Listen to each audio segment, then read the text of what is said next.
अमेरिकी राष्ट्रपति Donald Trump क्या व्हाइट हाउस के सिचुएशन रूम में बैठे बैठे ईरान की सत्ता बदलने में कामयाब हो चुके हैं?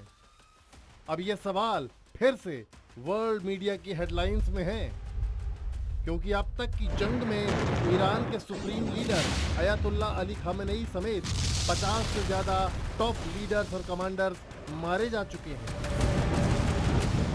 मौजूदा सुप्रीम लीडर मुज्तबा खामेनेई हैं।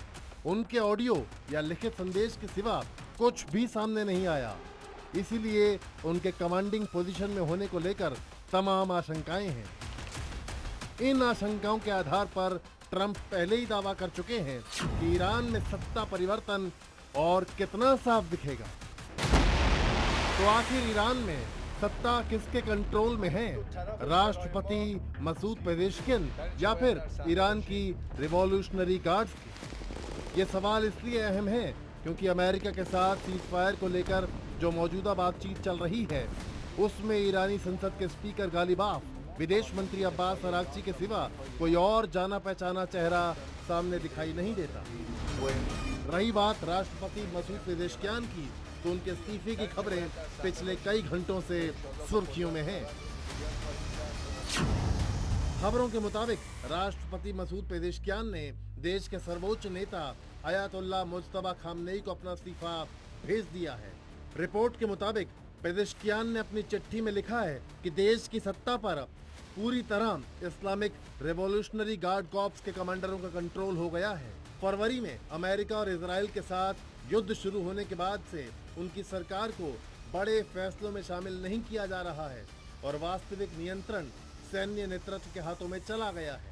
हालांकि ईरानी राष्ट्रपति के कार्यालय ने इन खबरों को खारिज किया है और ईरानी मीडिया के हैंडल से पेजेश्किन का नया वीडियो जारी कर उनके पद पर होने का सबूत दिया है। राष्ट्रपति पेजेश्किन के इस्तीफे का सच जो भी हो, ये खबर तो आम हो चुकी है कि ईरान में अब रिवॉल्यूशनरी गार्ड्स का ही दबदबा है, यानी पूरी तरह सैनिक और कट्टरपंथी सैन्य जमात की पकड़। तो क्या यही वो फैक्टर है जो अमेरिका के साथ डील फाइनल होने में रोड़ा साबित हो रहा है? ट्रंप ये दावा पहले ही कर चुके हैं कि ईरान का नया नेतृत्व बिल्कुल सुलझा हुआ है। वो शांति समझौते के लिए अमेरिकी शर्तें मानना चाहता है। तो फिर क्या रिवॉल्यूशनरी गार्ड्स का दबदबा ही अमेरिका के साथ बैलिस्टिक मिसाइल, हॉर्मूज की नाकेबंदी और परमाणु कार्यक्रम को लेकर शर्तों पर सहमति नहीं बनने दे रहा है? आखिर इन सब मसलों को लेकर राष्ट्रपति पेजेश्किन क्या चाहते हैं? कहा जा रहा है ये सब बातें उन्होंने सुप्रीम लीडर को दिए इस्तीफे में लिख दी हैं, लेकिन वो इस्तीफा अभी तक सीक्रेट है। इधर हॉर्मूज में अमेरिकी हमला जारी है। अमेरिकी सेना ने जारी किए बयान में दावा किया है कि उसने कोशम द्वीप से लेकर कुछ ठिकानों पर आत्मरक्षा में हमले किए हैं।